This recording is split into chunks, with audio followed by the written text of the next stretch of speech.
While the teacher's manual is the secret for making All About Reading easy for you to teach, the student activity book is the secret for making reading fun and easy to learn for your child. If you ask most kids, the activity sheets are the most exciting part of the book.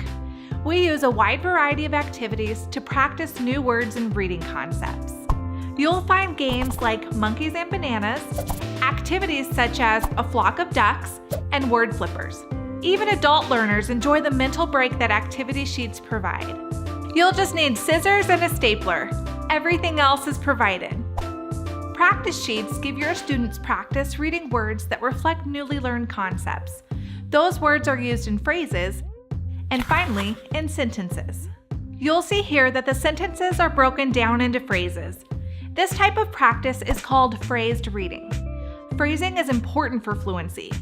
Fluent readers are able to phrase or break text into meaningful chunks.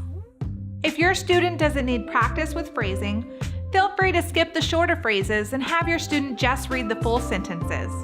Over time, the practice sheets will help your student move from sounding out words letter by letter to instant recognition of the words. This change usually happens gradually, so don't expect perfection at first. Here are some tips to help you get the most benefit out of the practice sheets. Place the sheet directly in front of your student. Read across the page from left to right to reinforce proper eye movements. Don't read down the columns. Stop before your student fatigues. You might not complete the practice sheet all in one day, depending on your student's age and attention span. Would your student benefit from reviewing the practice sheet several times? If so, repeat the exercises several days in a row. On the other hand, you don't want to overwhelm your student with too much practice. It's important to find the right balance for your individual student. Some students desperately need the practice provided, while others, especially younger students, are better served by reading every other line or every third line. Next, we have the warm-up sheets. Warm-up sheets are used just before reading a new story and contain words and phrases your student is about to encounter. Although all the words in the stories are completely decodable, these warm-up exercises give your student a little extra practice so he doesn't start reading cold. Just as warming up your muscles before exercising is beneficial, warming up the brain before jumping right into a story helps your student be more successful. The illustrations on the warm-up sheets are used during short pre-reading vocabulary discussions. All of this helps your student make great progress, which brings us to the next feature of the activity book. Toward the beginning of the book, you'll find a progress chart. I recommend that you place it in a prominent area like a bulletin board, the refrigerator, or on the back of a door. After each lesson is complete, have your student place a sticker as a visual reminder of their progress. The next page is the read aloud record.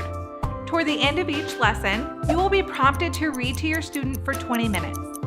This chart is simply a place to record the books that you read aloud to your student. The daily read aloud time may seem like a simple part of the reading lesson, but it's actually one of the most important components. While your student is listening to good books, he'll also be gaining important background knowledge of a wide variety of subjects, developing a larger vocabulary, and hearing a variety of language patterns. Your student's reading comprehension will be much higher because you've given him these huge benefits through daily read aloud time. This list is more for your use than your students'. Not only is it a reminder of the many books that you've enjoyed with your student, it is also great for accountability. If you skip read aloud time, it will be obvious because of your short list. Aim for a long and varied list of books by the end of the level.